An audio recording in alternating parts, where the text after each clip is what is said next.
Halo semuanya, pernah nggak sih ngerasa udah netapin tujuan yang rasanya masuk akal, tapi kok bisnis atau proyek Anda rasanya gitu-gitu aja? Nah, beberapa menit ke depan kita bakal ngebongkar The Science of Scaling, sebuah ide yang bakal ngejungkir balikin semua yang pernah Anda pelajari soal cara bikin target. Kita mulai dari kutipan super tajam dari Elon Musk ini ya. Nah, ini dia nih biang keladinya. Banyak banget bisnis yang pinter, yang terjebak bukan karena kurang kerja keras, tapi karena mereka sibuk nyempurnain hal yang salah.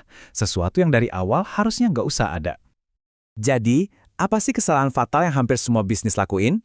Jawabannya mungkin bakal bikin Anda kaget. Kesalahannya itu justru ada di tempat yang nggak kita sangka-sangka. Mari kita bedah. Yang pertama, perangkap tujuan yang bisa dicapai. Iya, Anda nggak salah dengar. Masalahnya justru datang dari nasihat yang selalu kita dengar. Bikinlah tujuan yang realistis. Kita semua pasti udah familiar kan sama yang namanya SMART, goals. Spesifik, terukur, bisa dicapai, relevan, dan ada batas waktunya. Ini udah kayak kitab suci dalam dunia bisnis dan pengembangan diri. Tapi, disinilah ide gilanya muncul. Menetapkan tujuan yang gampang dicapai justru bisa nganterin kita ke kegagalan total. Aneh kan? Paradoksnya tuh begini. Tujuan yang aman itu bikin kita jadi maklum sama proses yang ribet dan sistem yang sebenarnya udah rusak, bukan yang maksa kita buat ngerombak semuanya dari akar.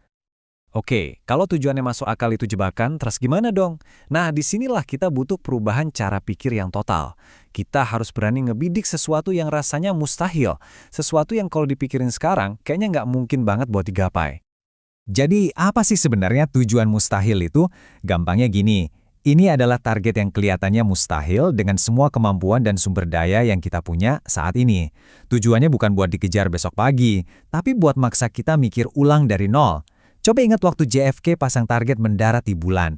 Sebuah tujuan yang menuntut cara kerja dan teknologi yang sama sekali baru. Biar lebih kebayang, kita lihat deh cerita nyata dari Alicia Ault. Dia punya produk software kredit keren namanya Level Up Score, tapi bisnisnya mentok. Kliennya cuma 10. Setiap hari dia kerja keras banget, tapi angkanya nggak gerak-gerak. Dia benar-benar ngerasa buntu. Kalau pakai cara lama, mungkin target dia berikutnya cuma 20 atau 50 klien. Tapi dia ngelakuin sesuatu yang beda, dia pasang target mustahil, yaitu 1000 klien. Saat itu juga otaknya berhenti mikir gimana caranya nelpon orang lebih banyak, dan mulai nanya sistem kayak apa yang harus gue bangun biar bisa ngelayanin 1000 orang. Hasilnya, wah, gila banget. Pertanyaan baru itu maksa dia buat berhenti nelponin klien satu-satu dan mulai nyari mitra strategis. Cuma dengan satu kali meeting, dia dapat kerjasama dengan perusahaan yang punya akses ke lebih dari 8.000 klien. Coba bayangin, dari 10 lompat langsung ke 8.000. Itulah kekuatan dari sebuah tujuan yang mustahil. Oke, keren sih punya tujuan mustahil, tapi gimana cara nyampainya? Nah, buku ini ngasih kerangka kerja yang simple banget tapi powerful. Cuma ada 3 langkah. Cuma 3 kata ini, frame, floor, dan fokus. 3 kata ini adalah peta Anda buat mencapai hal yang mustahil. Coba kita bedah artinya satu-satu ya. Pertama, frame atau bingkai. Anggap aja ini kayak kita ganti kacamata. Tujuan mustahil itu ngubah cara kita ngelihat seluruh masalah. Kayak Alicia tadi, dia berhenti ngelihat dirinya sebagai sales dan mulai ngelihat dirinya sebagai pembangun sistem. Dia mengubah permainannya total. Kedua, floor atau lantai. Ini soal apa yang kita buang. Untuk mencapai target besar, kita harus nantuin standar minimum kita dan berani bilang enggak ke hal-hal lain. Ini filter kita buat nyingkilin semua distraksi dan kerjaan yang nilainya rendah. Dan yang terakhir, fokus. Nah, setelah kita saring hal-hal yang nggak perlu, sekarang kita jadi tahu apa yang harus dicari. Fokus itu soal mengidentifikasi beberapa jalur atau mitra yang punya daya ungkit paling gede. Persis kayak yang dilakuin Alicia. Fokusnya bukan lagi 1000 telepon, tapi 1 mitra strategis. Oke, sekarang kita lihat gimana kerangka ini bekerja di dunia nyata. Kuncinya cuma satu hal, simplifikasi atau penyederhanaan. Kenapa? Karena Anda nggak akan pernah bisa melipat gandakan sesuatu yang rumit. Coba lihat cerita Mark yang ini. Dulu bisnisnya tuh berantakan banget. Nawarin peluang layanan kecil-kecil karena takut kehilangan klien. Terus, dia naikin floor-nya. Dia cuma fokus di satu layanan terbaiknya. Dia bahkan nekat mecat klien-klien kecilnya. Dan gilanya, klien yang sama balik lagi dengan kontrak senilai $300.000 karena mereka mau yang terbaik. Pesannya jelas banget, main besar atau pergi. Nah, sebagai contoh sebaliknya, coba lihat apa yang terjadi sama Nike waktu mereka kejebak perangkap kompleksitas.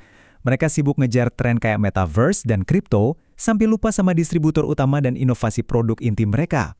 Hasilnya, udah bisa ditebak, nilai saham mereka anjlok. Sekarang bandingin sama Devi, satu produk, satu fokus, dan hasilnya dari 0 jadi 2,5 miliar dolar cuma dalam 3 tahun. Bedanya jelas banget kan? Anda nggak bisa menskalakan kerumitan, kesederhanaan adalah kunci pertumbuhan. Oke, sekarang kita tarik kesimpulannya ya, dan kita balikin lagi ke Anda.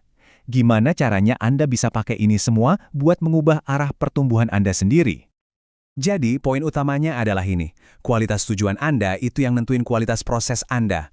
Tujuan yang mustahil bukan cuma bikin prosesnya jadi lebih baik, tapi juga maksa Anda nemuin jalan yang lebih sederhana dan jauh lebih ampuh. Ubah tujuannya, dan Anda mengubah segalanya. Kita tutup pembahasan ini dengan satu pertanyaan buat direnungkan. Tujuan mustahil apa yang, kalau Anda benar-benar berkomitmen, bahkan maksa Anda untuk menyederhanakan semua hal dalam bisnis atau hidup Anda? Coba deh pikirkan.